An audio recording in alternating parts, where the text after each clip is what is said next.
काय केलेलं आहे त्याचा आपल्याला थोडक्यात माहिती घेणं गरजेचं आहे।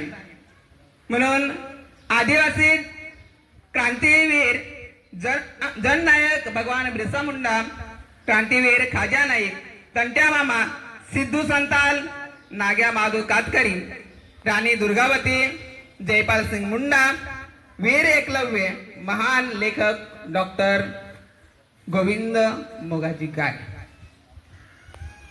बघा नाव घेतलेले आहेत, पण फक्त तुमच्या इथं सगळे जेही उभे आहेत, जे विद्यार्थी बसलेले आहेत, नाव फक्त कानाजवळ आलेले आहेत, पण त्यांची नेमकी काय क्रांती त्यांनी केलेली आहे ही माहिती घेणं।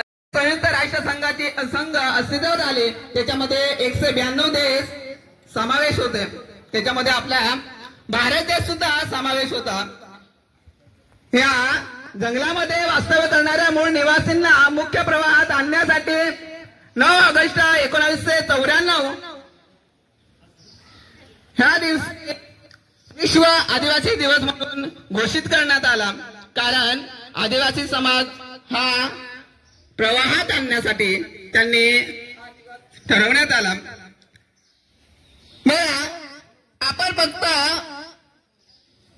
विचार ऐकतो पण आत्मसात करत नाही, विचार ऐकतो पण आत्मसात करत नाही। आत्मसात करण्यासाठी आपल्याला त्या विचारांची सुद्धा गरज आहे आणि तसं वागण्याची सुद्धा गरज आहे।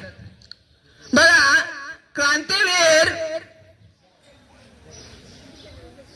जे जननायक बिरसा मुंडा, या बिरसा मुंडा आपण जेव्हा नाव घेतो तेव्हा या संसदेमध्ये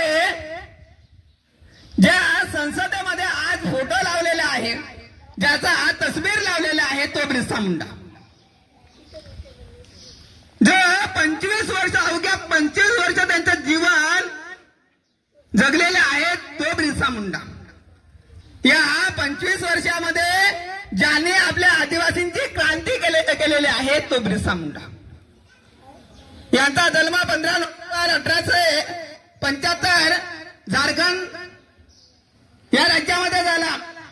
ते लहानपणी बुद्धीने तेज होते, बाण चलावण्यात एकदम शीघ्र होते आणि त्याचं प्राथमिक शिक्षण हे त्यांच्या मामाच्या गावाला झालं आणि माध्यमिक शिक्षणासाठी ते ख्रिश्चन मिशनरी मध्ये गेले। पण ख्रिश्चन मिशनरी मध्ये गेल्यानंतर त्याला त्या ठिकाणी धर्माचा हा पगडा आवडला नाही आणि त्यांनी शिक्षणाला रामराम ठोकला। आणि ज्या वेळेस 1857चा उठाव होता त्यावेळेस सगळीकडं ब्रिटिशांविरुद्ध आवाज उठवला। जसे एखादी दिनगी पडते तर वनवा पेरतो, त्या उठावामध्ये आपल्या बिरसा मुंडाने मशाल पेटवली आणि या मशालाला आपल्या आदिवासी क्रांती सुद्धा साथ देऊ लागले आणि त्यांनी विचार केला की आपल्याला या धर्माचा पगडा जोही आहे तो हुसकून लावायचा, ब्रिटिश लोकांना हुसकून लावण्यासाठी आणि त्या ब्रिटिशांना सुडोगापोळो करण्यासाठी त्यांनी वेगवेगळ्या युक्त्या केल्या। ते ब्रिटिशांना घाबरले नाहीत, कारण आपल्या समाजातील जे जंगलावर अधिराज करणारे जे आदिवासी, जे जमीन कसणारे आदिवासी, यांच्या जमिनी ज्यावेळी ब्रिटिश घ्यायला लागले त्यावेळेस बिरसा मुंडा खरंच चिडले आणि त्यांनी गरजून सांगितलं, आम्ही या भारताचे मालक आहोत, निवासी आहोत, जंगलाचे शेत